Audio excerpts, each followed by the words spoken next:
Hello, everyone, and welcome to this episode of PodSaveChocolate. My name is Clay Gordon. I'm your host, and I'm your moderator today because I have a guest. And before we get to the guest and all of that other kind of wonderful stuff, because I'm doing an interview and tasting, my favorite kind of episodes ever, right? What I want to do is I want to point out that this episode of PodSaveChocolate, like every episode of PodSaveChocolate, is sponsored by the members of TheChocolateLife. If you're not a member of TheChocolateLife, you can go there and you can click on one of these green buttons. It says join. And your support of what it is that we're doing here would be very, very much appreciated. I'd also like to point out that you can go into the live chat if you're watching on YouTube and the comments in the LinkedIn and Facebook. And so just give us a quick shout out. Where in the world are you connecting from? And if you have any question of me and or my guest today, who is Tandy Peterson, of Embers Chocolate here in Arizona. Tandy, good morning. How are you this morning? I'm doing great. Yeah, I'm excited. Glad to hear it. You know, obviously, I have known of you for quite some time through my work at the Craft Chocolate Challenge, right? But we met for the first time in person, even though we are only about 90 minutes away here in Arizona. We met in Indiana last November. And so it's good to catch up with you here, right? Yeah. To continue that conversation. And as I say, these are my favorite episodes to do. All right, to get a festival is usually so busy, you don't have a time to really sit down and talk with people about backstory and all that other kind of stuff. And I want to get into that stuff today before we get into the tasting. You down with that? Absolutely. So great. So I understand that you have a culinary background. So is that culinary background in pastry and baking, or is the culinary background in the hotline? You know, did you go to school? You know, tell us where you started your journey in food. No, so yes, my background is all savory. So I worked probably for the last 15 years, I've been a chef. My passion has always been in savory foods. I don't always have the patience allowed for baking, although I tend to be good at it. I have always been more fascinated by savory cooking, working on the line, high intensity, a lot of the pressure associated with that. So yeah, I started all of my culinary background is in Arizona. I worked for Kevin Binkley, which is a renowned chef in the area, for about 7 years. I worked in Spain at a Michelin star restaurant out in Asador Echepari, which is in Biscaya region of Spain. I worked out there for 3 or 4 months. So I've kind of bounced around a lot. So you were fascinated with cooking as a child and so this is something you always felt called to? So my family, we grew up in Wyoming, and I grew up cooking over campfires, and this all kind of ties into the name of my company, so I might as well just hop into that. But my name of my company is Embers, and when I started it after my chef career, kind of during my chef career, I should say, I just wanted to define the next part of my life as something that was really important to me, and it feels like every part of my life is really defined by fire. So I grew up cooking over campfires with my family. My mom, we always did like a Sunday, we'd have this huge bookcase, and my mom and my dad would tell us, like, hey, you pick the theme. So we would make, Vietnamese food or whatever based on a cookbook that we picked out, which ultimately led me to choose culinary as my career. So do you have a formal culinary education? Yes. So I went to culinary school out in Arizona. I did a 9-month program out here, which is 6 months in school, 6 months out. And then the whole time I was there, I was actually working at a really prestigious restaurant where I learned a tremendous amount, which was under Kevin Binkley. Gotcha. So you mentioned that you didn't have a whole lot of patience for the pastry and baking side of things. And so I completely get it. I mean, if you're going to wait for the yeast to do its thing, or you're going to wait for the dough to hydrate properly, I mean, you can't push it, right? You have to respond to what it is that's going. And so I understand, on the hotline thing, it's very, very different, right? It's not as much chemistry, right, as it is. Patient people who spend days off drinking coffee and sitting on their porch. And then there's the people like me who spend their days off trying to figure out what else to do and how we can work on it. So what epiphany did you have? Right. So I read that you spun Embers, I think, during COVID lockdown, so sometime in 2021. Yeah. So during what was the epiphany? So I'm saying, what was the epiphany? What was the epiphany? All of a sudden, chocolate is the thing I want to do. Well, I don't think there was an epiphany. I think I stumbled and fell on my face. So, okay. Kind of the opposite. So I worked at a hunting camp up in Alaska during COVID. Some of my family, extended family, has a hunting camp up there, and I grew up hunting. So I went to the boonies of Alaska, and I mean Arctic Circle, Alaska, middle of nowhere, flew in on bush planes, and I met a gentleman called Mike Goshinsky up there, and his niece has a chocolate shop in Ashland, Ohio, and he lives part of the time in Arizona, kind of as an investment home. And after we were chatting for a while, we realized we lived half a mile from each other. So it's kind of just a crazy story. Okay. Like, oh, like, you know, my niece has a really successful chocolate shop in Ohio, and I would love her to expand, but she just has no want or need for it. Is, you know, we need something like that in Arizona. Is that something you're interested in? And I kind of put my foot in my mouth and I said, no, I wouldn't be content dipping caramel apples and strawberries for the rest of my life. And then afterwards, I was like, oh my gosh, I think he's looking for an investment opportunity. Maybe I should have another conversation with him. So okay. I sat back down with him and I kind of was like probing him, asking him like why he was interested. And he's like, yeah, you know, I think I would be really interested in like, you know, helping grow that scene in Arizona. And I said, you know, I don't think I would be interested if I was using chocolate, but for my like chef background, like the more intelligent side to me would be able to make the chocolate. And it is it allows me to kind of express a little bit more of my like creative freedom in like the soul of what chocolate comes from, not to you know, take away from the beautiful works of art and all the pastries that everybody do. But for me, I think that like, as a chef, like we don't buy, you know, something that's pre-cut or pre-cooked or, you know, and make something out of it. It's like getting like the best onions, you know, it's getting grass-fed beef or corn-fed beef from a specific region that has a specific flavor. You know, we take a lot of pride in that. So I kind of implemented that into the chocolate world and decided that I should actually make chocolate from scratch. And he said, well, have you ever made chocolate? And I said, no. So came back in January and I bought a bunch of small chocolate equipment and started making chocolate. So before we jump into the next obvious question, I want to do a couple of quick shout outs. First from Mike King, who's in Kansas City, saying hello, Clay and Tandy.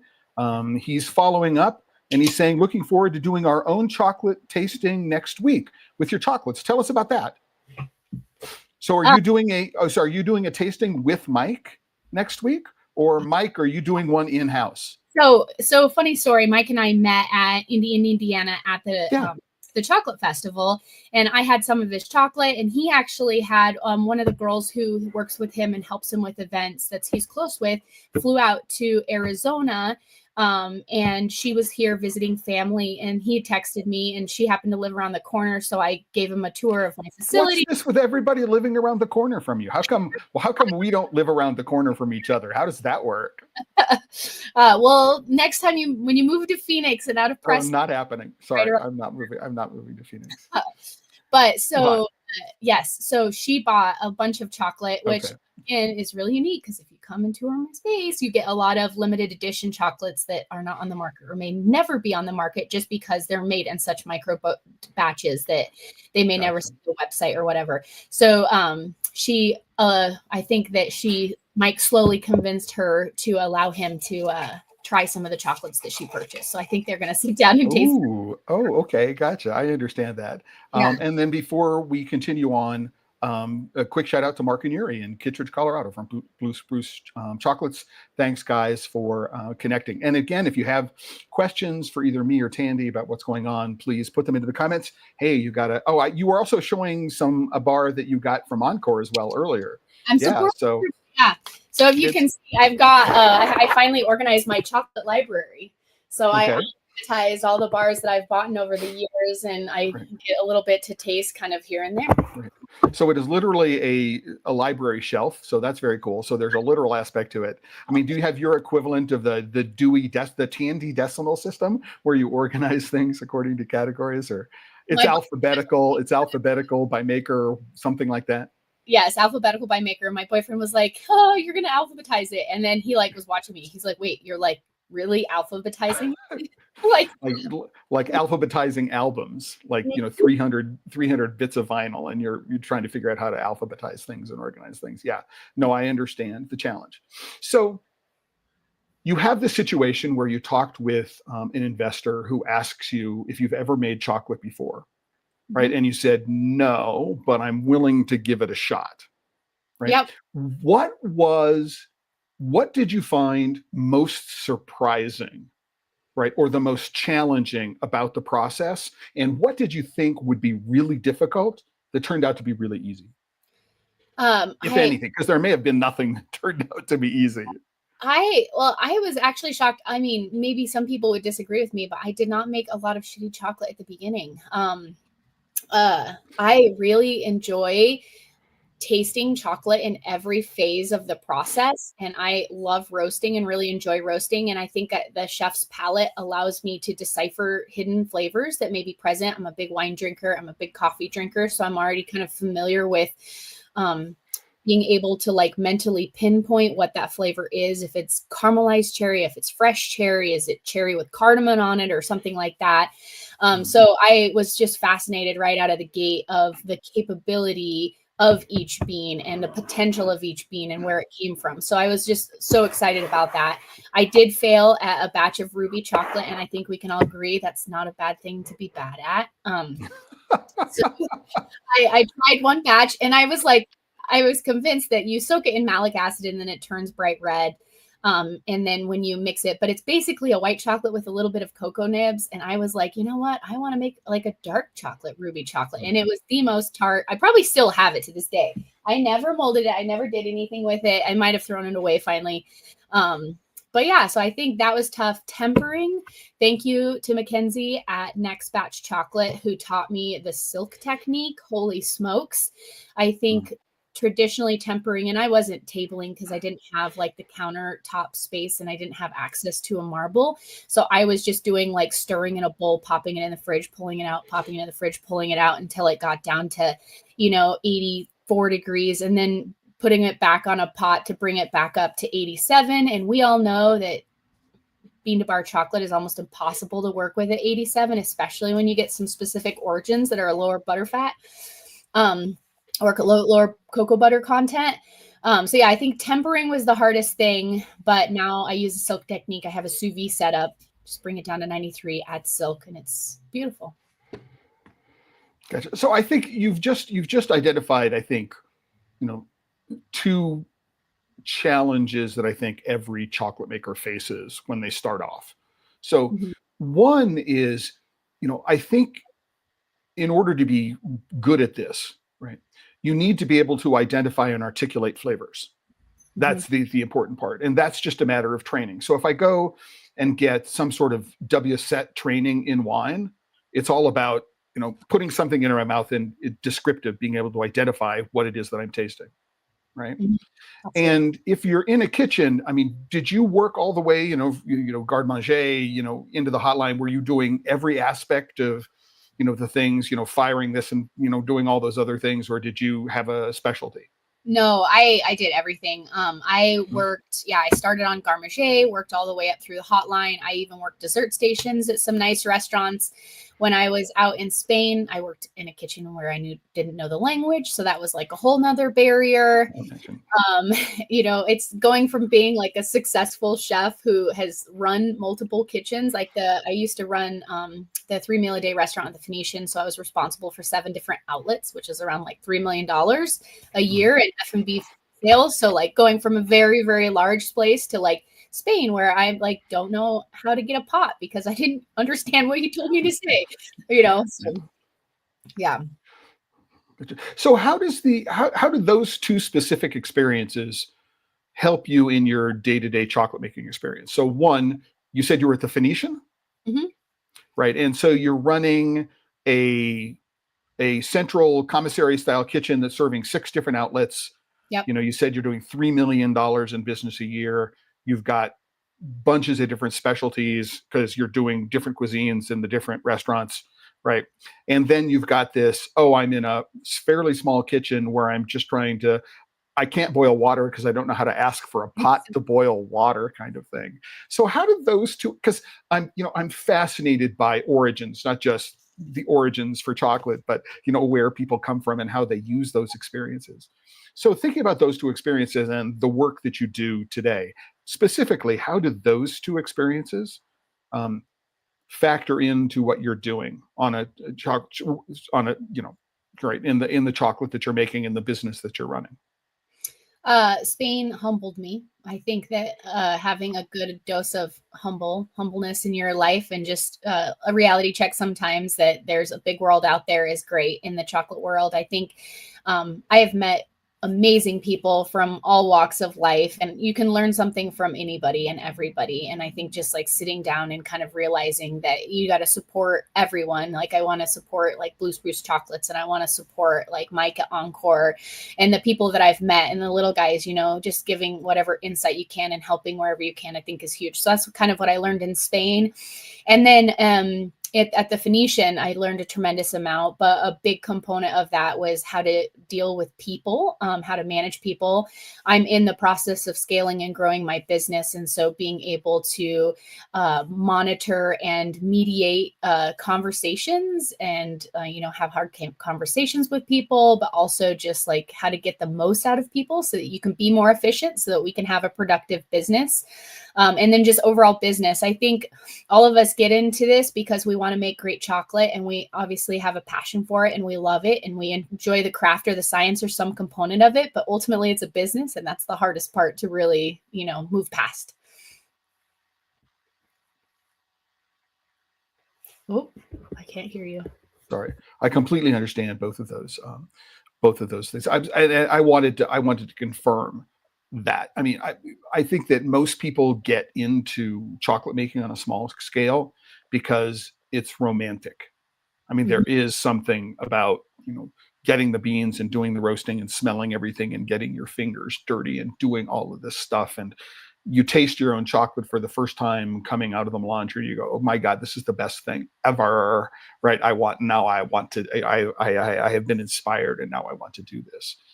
But the transition into making this a successful business is often very challenging for many people. I mean, there are people who come to chocolate who are doctors or lawyers, but not necessarily business people, right? Yeah. And so learning that business aspect of thing is really, really challenging. So what I want to do is we're going to jump to the first tasting and we're going to jump around. But what I want to do is remind people, and no matter where you are in the world, go into the chat or the live chat or the comments, YouTube, LinkedIn, or Facebook. Let me know where in the world you're connecting from. And if you have a question for Tandy about her chocolate or for anything else that we're talking about today, please do. And so, Tandy, we're going to talk about we're going to taste first your Wild Harvest Bolivia. So this is it. Oh, and by the way, I just want to let everybody know that for every episode of The Chocolate Life, I do create a post. And here's the post. And I did post a picture this morning of all of the bars that we're going to be tasting today. So that is on the post on The Chocolate Life. So back to Tandy. So, okay. So it says that, this is a winner in the 2024 International Chocolate Awards in the Americas category. So I have a question. Are the beans that were used in the bar the same ones that won the award? No. Well, okay. Yes, for this, but they are not the same bar I entered in the challenge in Indiana. Got so the Craft Chocolate Challenge last year. So this is okay. A small batch of beans from Chocolate Alchemy. It was an 1819 batch that won the Craft Chocolate Challenge. And I was so excited about that. So I tried to order more beans. Everything was out of stock. So I actually went through a different wholesaler who I've only ordered one batch of chocolate from, and I actually got a big bag. And to be honest, I don't even remember the name of the company. It's not one of the big names I'm familiar with, which I made these from. So when we say Wild Harvest Bolivia, are we talking about the Hacienda Tranquilidad? We talk about Volker Lehmann? or are we talking about somewhere else in Bolivia? There are the hacienda. Gotcha. Okay. So great. So tell me about this particular bar, if you will. So tiny beans, like you talked about, wild, because we've had a lot of conversations about the Volker Lehmann. These were written as being very similar in flavor profile, and having similar genetics to the Volker Lehmann, but the Volker Lehmann, I believe, is a modified or cloned. Is it cloned, or is it just?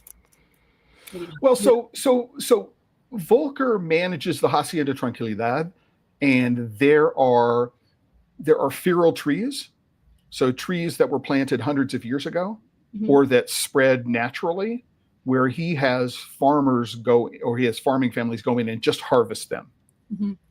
What he has also done is he has taken seeds from some of the more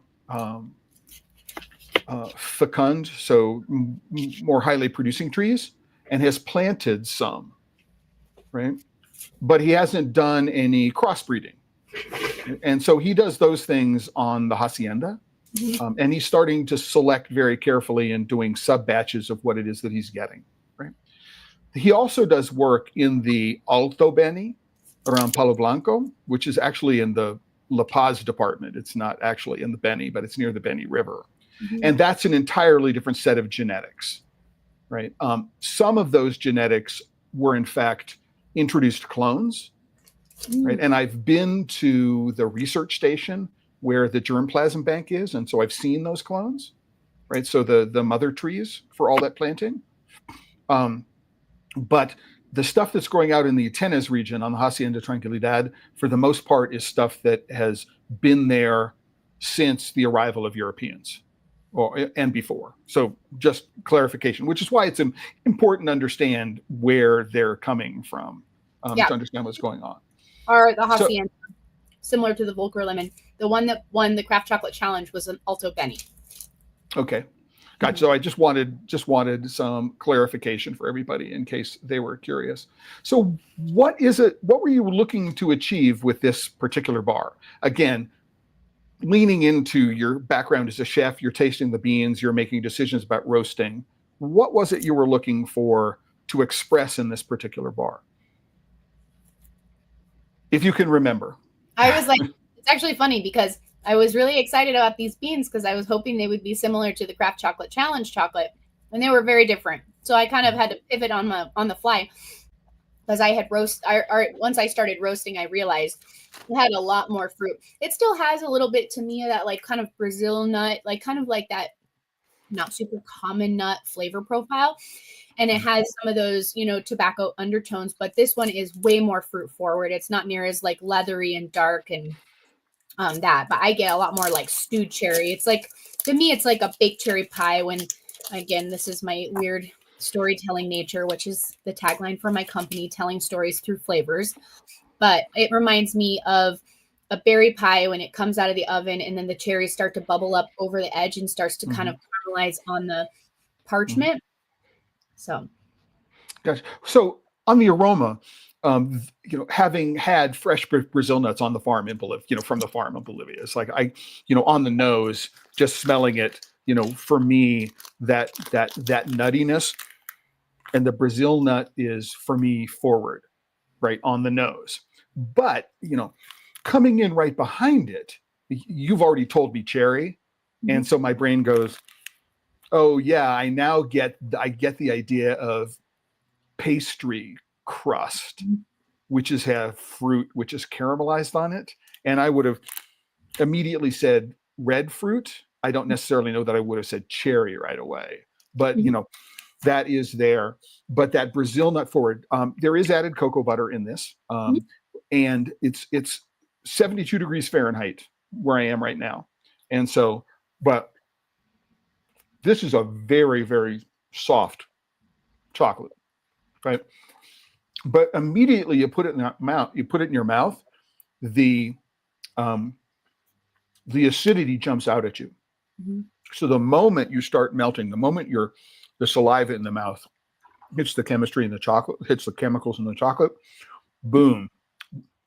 It's citricity, the citric acid just goes crazy. It's like all over the place. Sorry. I guess I'm not connected to YouTube. I was trying to respond to Blue Spruce. He asked me about my my charging. Oh, are you supposed to ask those questions? Sorry. So I can put it up. Okay, cool. How do I roast? So I roast in a originally I started with a Beanmore roaster that will have the hack with like the probe in the side. Right now I roast with a Royal One, and it has a drum temperature gauge and an internal temperature gauge so that I can get drum temp and bean temp. And then I track it manually like you would artisan software. So I'm getting those like bell curves. I learned a lot.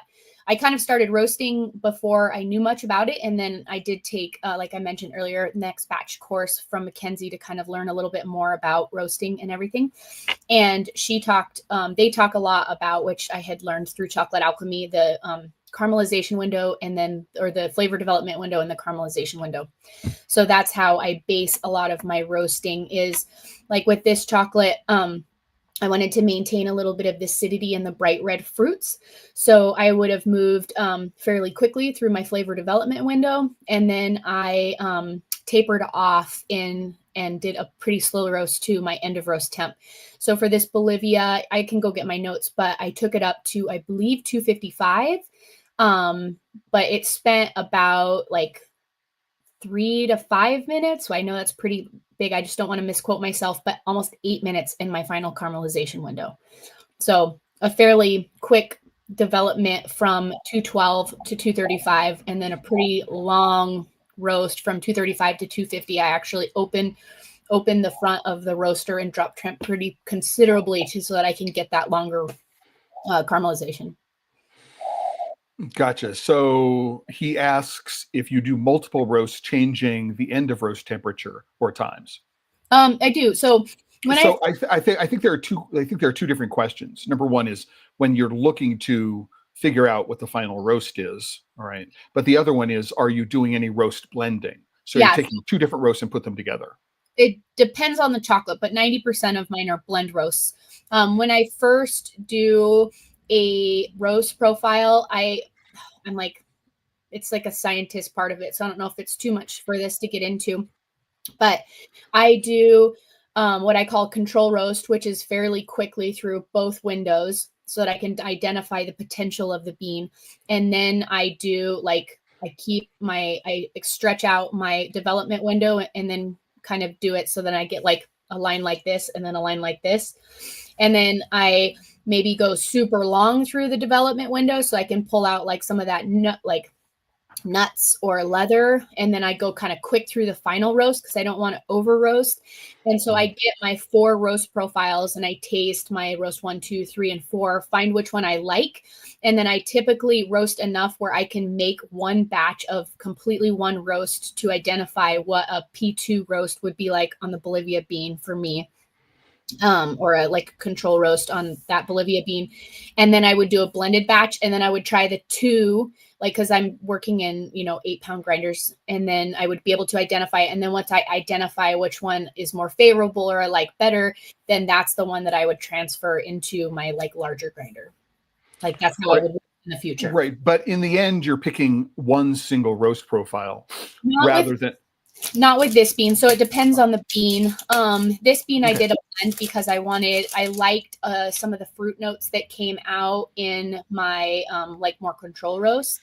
And then when I stretched out my final development, I found I got a really unique flavor when combined. So yeah, this is a blended roast. So I just want to really highlight to everyone out there, if anybody who's ever sat through one of my classes will get tired of me saying blending is your friend. Blending is your friend. Blending is your friend. I think that one of the challenges associated with roasting for many people who are starting out is they have this notion that there is an ideal roast, that you can get to an ideal roast for every bean. And for me, the notion of an ideal roast, and I think it's where you're coming from, is that it's a compromise. You have this set of flavors which you might like, and you have this set of flavors which you might like. And if you come somewhere in between, you might not get the full intensity of both of those sets of flavors. It doesn't always do the bean justice because like a Tanzania bean, if you had a single roast, it would be bright fruit, acid, boom. Whereas if you like darker roast it, you're going to get some of that chocolate note too. Gotcha. No, I just want to really, really hone that in. People know that I'm a huge fan of this, Dutch chocolate maker there in Rotterdam called Heinde and Vera. And, they employ blending at a bunch of different stages in their process. And I'm a huge fan of the work that they do. And I know, Mark, you were a recent recipient of all 15 or 16 bars from Heinde and Vera. And you've had a chance probably to taste some of them. So you'll get an idea about what's possible. And then in the chat, so in the YouTube chat, Mackenzie Rivers at Next Batch, she's now in Eugene, Oregon. I think she used to be outside of Portland before, but now she's in Eugene. I have a sister who lives just south of there, and I'm planning to go visit my sister and then spend some time with Mackenzie when I'm there and figure out. So I'm looking forward to that as well. So we've had a chance for our mouth to calm down from the previous one. So let's go through the next one, which is a chuncho, which for people who aren't aware is a Peruvian origin. And it's also, there are some people who claim that it is one of the more ancient varieties of cacao. I don't know where the geneticists are on that at the moment, but chuncho is also south, so more towards Cusco and inland, compared with the major growing regions in San Martin and Huánuco and Ucayale, which you may be familiar with. So one of the great things I love about working with cacao is I've learned more about geography, right, than at any time in my life working with it. So tell me about the chuncho. What attracted you to chuncho to begin with? And again, what were you looking to do with this? So again, like I said earlier, make friends with your chocolate makers, because I actually just bought a significant amount of equipment and beans from Ducray Chocolates up in Montana that was kind of closing down shop. So this was a purchased, so it was not selected by me. It was selected by him, and I inherited it. But I little chocolate. It's super fun. So this bean was fascinating to roast. Did you say is Blue Spruce Chocolate? Is it Mark? Mark, yeah. Mark, and okay. his wife Yuri. I don't know if it's just Mark or the both of them are in the day. And given the time, he may be in his shop, so he's jumping in and out if customers come in. When I was roasting this bean, the nibs taste like straight blueberries. I have never had and Mike from Encore, his friend who was here, may be able to speak to that too. I actually had him try some of the nibs side by side, and it was like blueberry, just like fresh blueberry. And so I actually haven't even written a description on this bar. It was just molded a couple of weeks ago. So yeah, there's nothing on the back. Yep, nope. I was like, same with mine. A pre-production. So what's interesting about it is the note on this is primarily roasty, at least in my mind. I stick my nose in here, and what I'm getting primarily is, again, it's a roasty note. It's not an over-roasted note, but there is this cooked component to it. I don't necessarily know that I'm getting any fruit on the nose. Mm-hmm. But I had a head cold over the weekend, and that might be part of my challenge right now. So this bean only roasted to 245 degrees. It's actually one of my lowest roasts. Some of the roasts were even at 240. I've never roasted a bean in the 230s, but if I did, it would probably be one like this, because I just didn't want to get too much acid. I want to burn off a little bit of those volatiles in the roast, because my style, I like to have a little acid anyway. So I do that in my kind of shorter conch. So I have to be careful in my roasting process to make sure I get enough roast notes, which, yeah, it's got a touch of tannin, but yeah, I get blueberry, but So what's interesting here to me is, there was a really, really bright instant acidity on the Bolivia that's sort of like way forward and up in the nose, up in the mouth and up in the nose. But the acidity here is a little slower building. It doesn't come at you with quite the intensity. So I use the phrase from electronic music, ADSR, attack, decay, sustain, release, as a way to think about, right, the way flavor evolves over time. So how does it attack, right? And it this is the early taste, and then the mid taste, and then the aftertaste, and the long aftertaste is another way to think about it. But it's got an acidity. It's lower in the mouth. It's rounder. it doesn't have quite the, I want to say, vibrancy, Mhm. right? So rather than it being necessarily fresh blueberries, right, or only fresh blueberries, when you cook things down, it tends to mellow. And Mhm. so that might be a way to think about it. I get the blueberryness, but for me, this may be the fact that it's only a couple of weeks old. There's a slight lactic Mhm. aspect to it as well. I mean, lactic is normally considered to be a defect. But I'm thinking of, you know, blueberry yogurt, Yeah. right? So I Or put blueberry custard, or something like that. You know, when I I was at a friend's house last night, and we had a pastéis de nata, which is the Portuguese dessert. So it's an egg custard and pastry. And I'm thinking, what would it be like if there were blueberries in the custard? And this is yum, right? yeah. But that lactic aspect of it is, and then it clears out into this predominant, again, it's the aftertaste of a really, really, really good fermented milk beverage. There's some, and not in a negative way, because I've had lactic chocolates where I'm going, ick, this is awful. I never want to try this again. You know, it's like, and the only way is it ages out. You have to wait a year or two for that lactic capability to go. And I think it would be interesting to see, right, how this lactic component changes over the next month or two. Yeah. Right. My Bolivia was extremely tart. We tried some of my 80% Bolivia at the Craft Chocolate festival out in Indiana, and it mellowed beautifully. So yeah, this will be interesting. I wrote down dried and fresh blueberry, a little bit of dried currant, lemon, which I think you're getting, and then I put a touch of coffee and maybe like some woody bark. I don't know. It's got woody. So it may be, when I think about the nose up front, again, that roast, I don't identify it as, certainly not as an espresso roast. It could be part of a sort of a light breakfast roast, depending upon the bean. So I can understand that, which is where that sort of woody vegetal aspect of it might come in. Right. I can definitely get that aspect of things. Right. But for me, again, the thing which is about both of these bars so far is that what I get in the nose and what I get immediately when I put it in my mouth are just very, very different things, right? And the acidity attacks in a very, very different way. Again, I'm not usually a huge fan of lactic, right? Because it's lactic capabilities, because often a sign of bad fermentation. So it's a secondary fermentation where lactobacter overcomes the acetobacter, right? Because the temperature wasn't right at the start of fermentation and one was able to take over. But in this particular case, I mean, again, it's like I've got blueberry cheesecake, maybe, Mhm. right? Blueberry custard. I mean, I think that's the way to talk. That's the way to talk about it. And again, you've sort of got these caramelized notes, which could be from, you know, a pastry crust or some other kind of crust in it. It's really quite fascinating.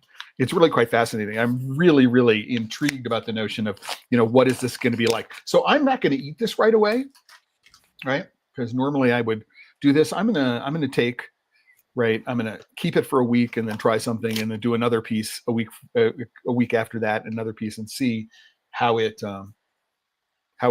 changes over time, because I think that'll be fascinating. That will be good. All right. So the Philippines.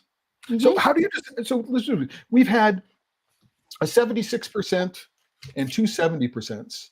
And I think that the Bolivia that won in the Craft Chocolate Challenge was a 74. How do you determine what your cocoa percentage is with the amount of sugar you're adding, I as typically opposed to the amount of cocoa butter you're adding?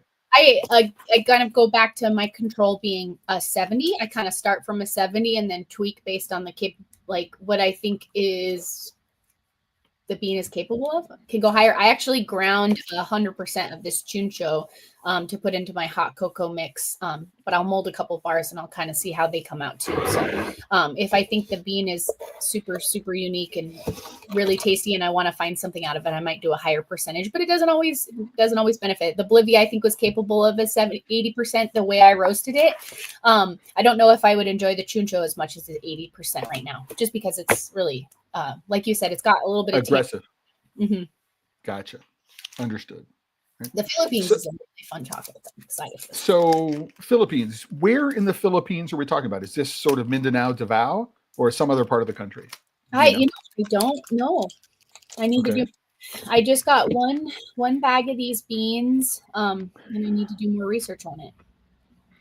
Okay. So for me, the original nose on this is really nutty. I mean, does that make sense? I mean, you're smiling at me. I'm smiling because I describe it in a way that makes people not want to eat it, but I'm like, this is a gamey bar. It reminds me of meat that's been dried and like roasted over a fire with fruit pounded into it. It's like pemmican. If anybody's familiar with like Native American pemmican jerky, you get like smoke and meat. Right. So now that you've loaded my brain with those ideas, right? I can understand where you're coming from, right? I think that one of the challenges that many people have is that some flavor profiles are just so out in left field right, compared with what we expect chocolate to be like. It's our brain refuses to accept them. I remember having a tasting. I was Stefan Bonat came to New York City many years ago, and we went to Vosges and had a white hot chocolate, right? And Stefan is just sitting there going crazy. And then all of a sudden he says, roasted salmon skin. Like you'd get at a sushi restaurant where they put the salmon skin right in the toaster. And then, because it's one of those flavors you would never expect. But once you go, oh gosh, that's exactly what this flavor is. And so when you say pemmican, which I've made, right? And so I know what it is. I used to belong to a group like Boy Scouts, but was following sort of like Native American, right? Indigenous peoples things rather than what Baden-Powell wanted us to follow, right? Ideas. And we made it at that point. So I get that. Where that comes from.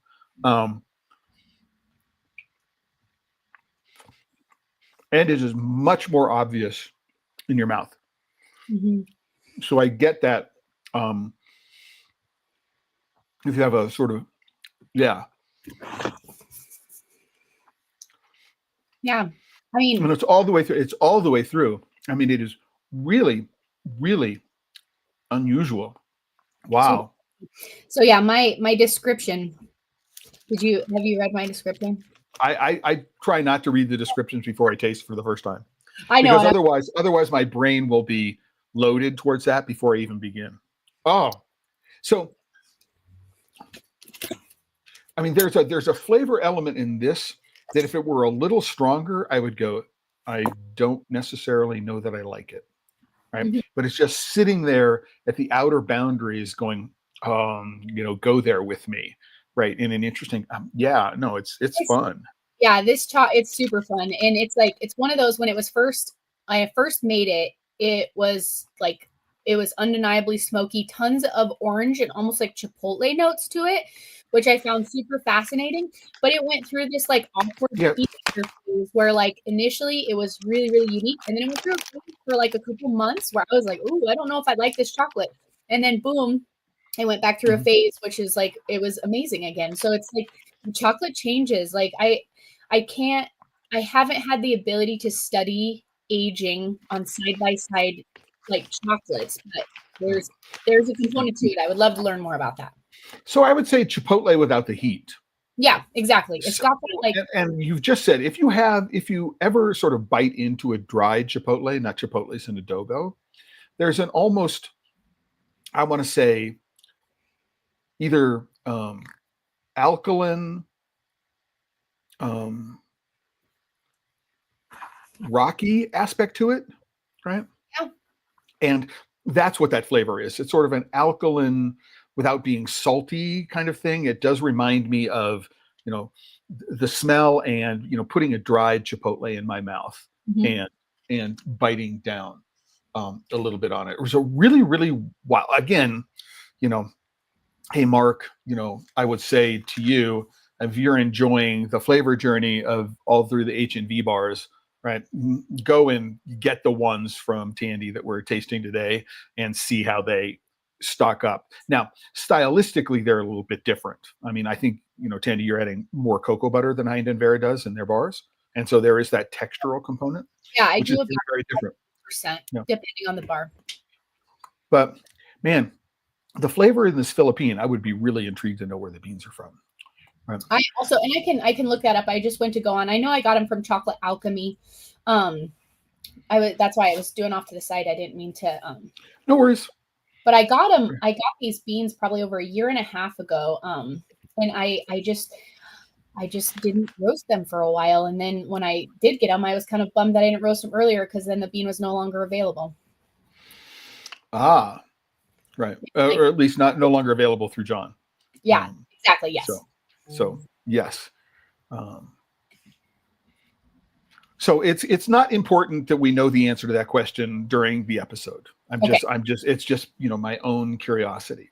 Okay, perfect. So let's also, so we got 2 more bars to taste. We got about 15 minutes left. And for people who don't know me, what you may find it hard to believe that as a judge, I am a huge fan of judging the white chocolate bar category, and anything with inclusions category. I mean, the hardest thing for me is to sit down and do a flight of chocolates where all their 70% 2 ingredients from the same producing country. 70% 2 ingredient Peruvians is just like my idea of a nightmare when it comes to judging, right?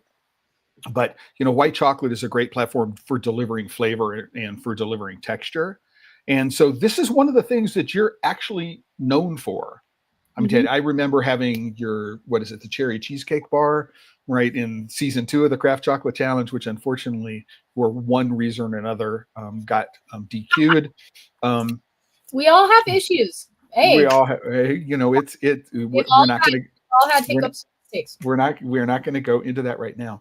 But what's specific? I mean, you have that same fascination with white chocolate. It's a great delivery vehicle for flavors. I mean, why? I mean, because for me, I mean, while I really, really love the single origin, right, bars, I am just like just fascinated by the creativity and the fun that you display in the bars with inclusions and flavorings that you put together.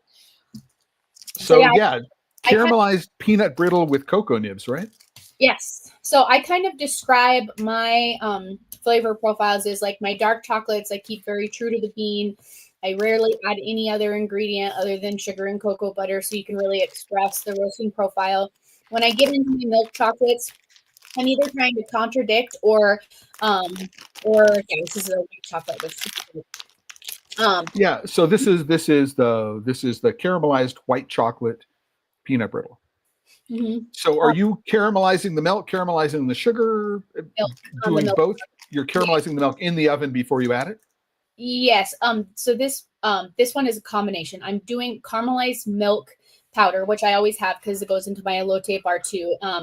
And then so I have like a recipe, and then I make the chocolate, and then I remove 2/3 of it, caramelize it in the oven, add it back to the melange, and then reground with the caramelized chocolate. So it's a 2-phase caramelization on this. But yeah, so my milk chocolates are either complementing the flavors of the origin so that I can bring those flavors out, or contradicting it in some cases, like my carrot and caraway bar. And then my white chocolates are blank slate, where I can just play and do really fun and kind of goes back to my chef. Right. Carrot and caraway, harkening back to your work in the savory kitchen. So what's fun about this for me is, I stopped eating most forms of sugar And so the notion of a peanut brittle, it's not something I've had in quite some time. Right? But there's a balance that needs to be, I think there's a balance that needs to be drawn between the texture of the inclusion and the texture of the chocolate, right? Which has a lot to do with how you cook the inclusion and how much inclusion you add. Yeah, so no, there's the back of it. Yeah. It And has so nibs to kind of, because it is a sweet bar. It's definitely geared towards some of my clients who prefer something a little sweeter, but yeah, to kind of bring that back down so you're not losing a tooth after you eat it. Or I got cocoa nibs and sea salt on there. right. But sometimes again, it's easy to add enough nibs so that they dominate not just the flavor and the texture. Mm-hmm. And they're being used here in a way that, again, as you mentioned, is a way essentially of controlling the sweetness of the perception of sweetness in it. You'll also find, and this is something that I encourage everybody to do when you have a bar with inclusions like this, I'm going to grab another piece because why not, is that you have two options for eating this piece. So you can put this side down on your tongue where there's no inclusion, and you can put that side down on your tongue where there is what's sprinkled on the back. And what you'll do is you find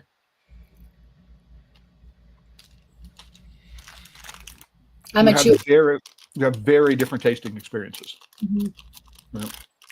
So, and for me, if you put the cocoa nibs on your tongue, what happens is that the peanuttiness of the bar increases. That when you put the chocolate on your tongue, it's not as peanutty as if you put the nibs on your tongue. So this is another way that you can play with adding inclusions, and when you're tasting things, is pay attention to what happens when you have a bar, when you orient the bar differently with respect to your nose and your tongue. And the finish is different as well. It's not as sweet if you start with the nibs on your tongue, which is really remarkable. But the caramel. So are you like, okay, so this is peanut brittle. So you're cooking the peanuts in the sugar syrup. Right? Yes. And then adding the bicarb and then breaking it up into smaller bits. Mm-hmm. Okay. Gotcha. Wow. Yeah, no, just it's also for small makers who are struggling with the cost of cocoa, right? Looking at inclusions, which are far less expensive than cocoa, right, is one way to control costs. I mean, if you think of yourself as a bean to bar chocolate maker and you're only making 2 ingredient bars or 3 ingredient bars, it's a challenge. But if you can, I mean, I'm going to imagine that, this is something that small children like, not just adults, right? And so if you don't have products which a child will go, mommy, daddy, get me that. I mean, you're overlooking a huge segment of your marketplace. And so that's one of the things that I think of when I think of what you're doing with some of these the milk and white chocolate with the inclusions, is expanding very, very much, as well as possibly reducing the overall costs of what's going on. So we're going to end with, oh my gosh, 2024 World Chocolate Awards Gold. Right? Yeah. So very highly awarded bar. Obviously, people thought about it. And you've got elote. So describe to people who may not know what elote is, because they're not here in the Southwest or have never been to Mexico. What is elote in general? Elote is a Mexican street corn dish. So typically they take the cob, they grill it over open fire, and then it gets slathered with mayo and cotija and cilantro and like spicy hot sauce. And then it's just like a street food. If you cut it off, it's actually called esquites, but it's like basically in a dish. So yeah. So I have kind of corn. I think a lot of like people just like in pastry in general appreciate corn for its sweetness. So it's often used in like, sweet components, whether they're desserts in its entirety. Like you have cornbread with honey, you have like all those other components. So I thought one day, why not make a corn bar? So yeah, this is like my sweet corn white chocolate bar. So this is freeze-dried corn kernels, freeze-dried sweet corn. Right? And then there is a powdered spice mixture, which is called tahini. Right? And what are you using for so you've got caramelized milk, sour cream powder, right? So that's what you're doing to sort of get the mayonnaise, what would normally, or Guatemalan sour cream, or Latin sour cream, which is a different texture from the sour cream we get here in the United States, right? And then adding some cilantro leaf or cilantro powder. Cilantro leaf, yep.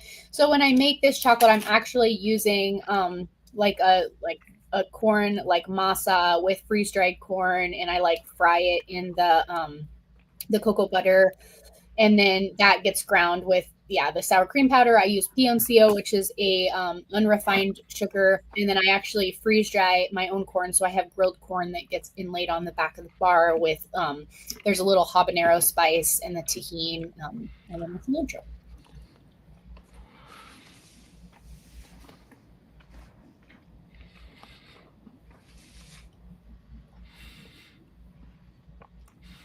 So just a couple of things. Number one, I tried, one small piece when I was in Indiana, because you sold out of this pretty much immediately.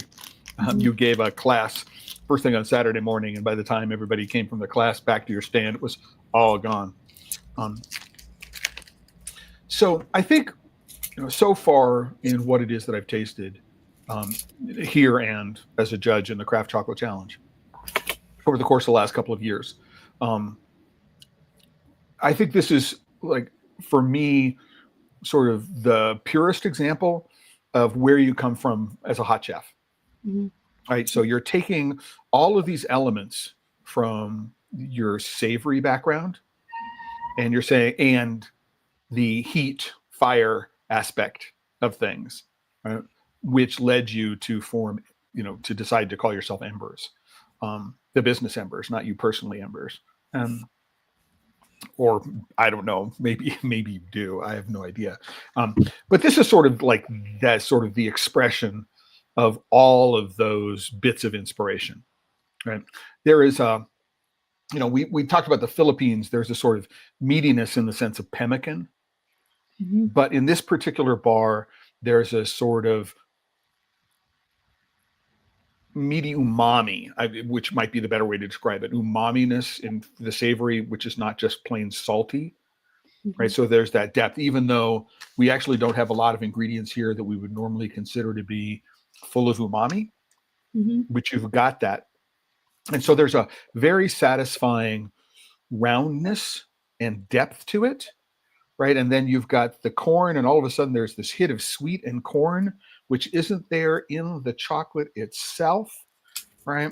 And then it's not a spicy bar, so if people are worried about, the chili pepper, which might be in the tahini, there's no spice to it, but what it's doing is it's adding, again, complexity to what's going on. You may not actually get a lot of the cilantro, so don't worry about if you're one of those people who doesn't like cilantro. You're not gonna go, ooh, this tastes like soap. Yeah, I love cilantro, and so parsley by the time you dry it out. Right. Yeah. And then the sea salt, which is there as well. So, I mean, when I think about all of those different components that I might see in a composed piece on a plate in front of me, right? I mean, this is a wonderful expression of that, right, in a bar of chocolate.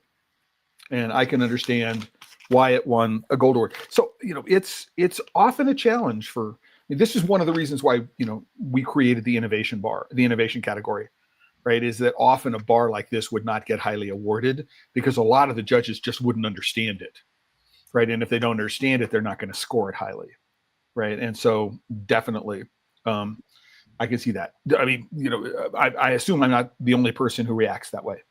No, and it's funny because earlier version where I had tweaked since then, but I entered this in the first year of the Craft Chocolate Challenge, and I knew right out of the gate it would have pretty contradictory comments. And I had talked to Dustin because I was like, I told him, I was like, hey, I entered this bar. It was my first year. And I said, I'm really interested to hear feedback because I get anybody who it's not a bar that sells itself on the shelf. But as soon as people get the opportunity to try it and taste it, they want to Mhm. eat the whole thing. You could eat an entire bar of this in one sitting and not be guilty. I mean, I've eaten half of mine while I've been sitting here. But yeah, I'm surprised you have any left to sell, actually. yeah, it's gonna be gone before the end of this thing. No, Yeah. but Right. in that first year I got like 50s and then I got hundreds. I literally got like, there was nothing in the middle. It was people who were like, corn doesn't belong in the bars. I don't understand it. But again, this is like 3 years ago. I think the industry's changed pretty considerably since then. And then I got hundreds. Most unique bar I've ever had. I love it. I would recommend it to all my friends. And then since then, I've toned down the sour cream powder a touch, and I've I've fried with like by frying the tortilla or like the masa chips and the corn. It kind of adds this like savory like depth instead of just like that kind of raw corn, not raw corn, but like corn. Caramelized corn has a completely different flavor than just freeze dried corn. Mm-hmm. So, yeah, doing those things have kind of made it a more complex bar that I think is more expansive to most palates. Right. So I am a huge fan of, people. So if anybody goes to my profile, so let's do that really quickly. So here we have the post on the Chocolate Life. If you want to go, here's a link to the Embers website. But we also talked about, I listed all your awards in the Craft Chocolate Challenge, Tandy.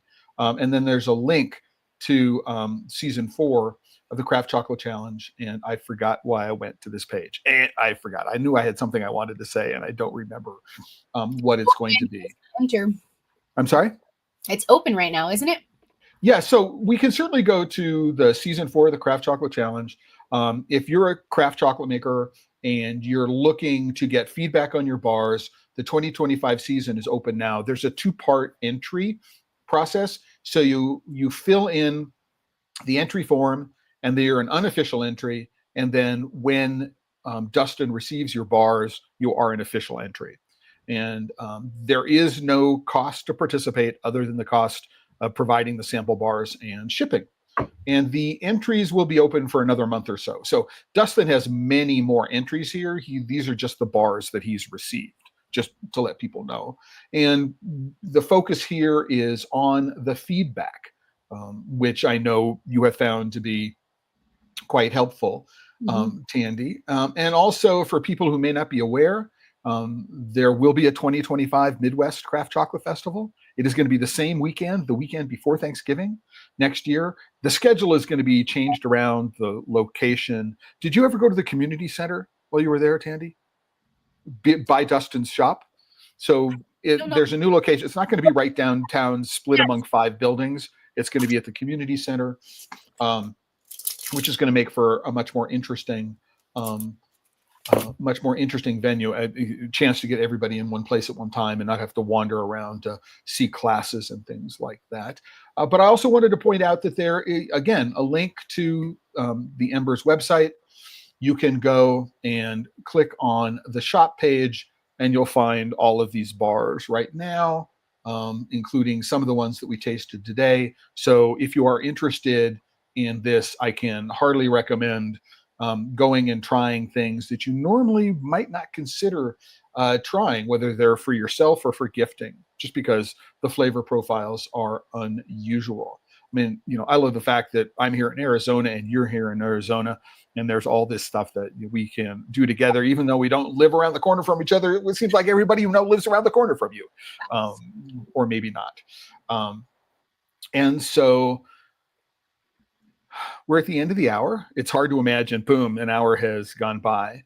Do you have anything that you want to close out with today, Tandy, before we end today's episode? No, I mean, a big thank you to you and for putting this on. And it's always, as chocolate makers, it's always hard to get, good exposure and be able to have other people try and talk about your bars. It's always good to get positive and negative feedback. I always tell people, if you ask for feedback, be prepared for the answer. So, I mean, as in resorts, that was one thing I had to learn the hard way. If you ask for feedback, expect it, right, answer. So that's the only way. And I think there are 3 things when it comes to feedback that you need to keep in mind as a chocolate maker. You need to keep in mind. Number one, and this is something that I learned at art school many, many years ago, sitting through critique sessions with fellow students, that just because people don't like your work, that doesn't mean they don't like you. So don't take the criticism personally, right? Unless the person is actually being personal in their criticism, which means they're just jerks and asshats and forget what they're saying. So don't worry about that. So don't take the criticism personally, because once you start taking umbrage, you stop listening. Don't interrupt and start talking, right? Just listen to what people have to say. So, and don't take it personally. Keep in mind that just because somebody says it's not good, what they're really saying is, I don't like it. It doesn't work for me, right? That doesn't mean it's bad. It's just, okay, just learn how to differentiate those things. And also recommend that it's unlikely you're going to make something that everybody is going to respond to in the same way, right? And so understanding the range of opinions that you're going to get from it is really, really important, understanding what's going on and how you're going to improve, right? I think you would agree, Tandy, that, there is a sense in which everything you make needs to be its own individual, perfect little work of art, right? But there's always room for, and this is especially true on the savory line, unless you're in a place like El Bulli, right? Where, there is room for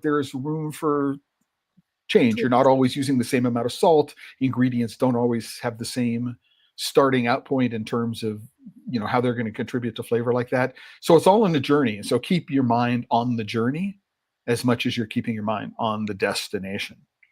Right? Absolutely. Yeah.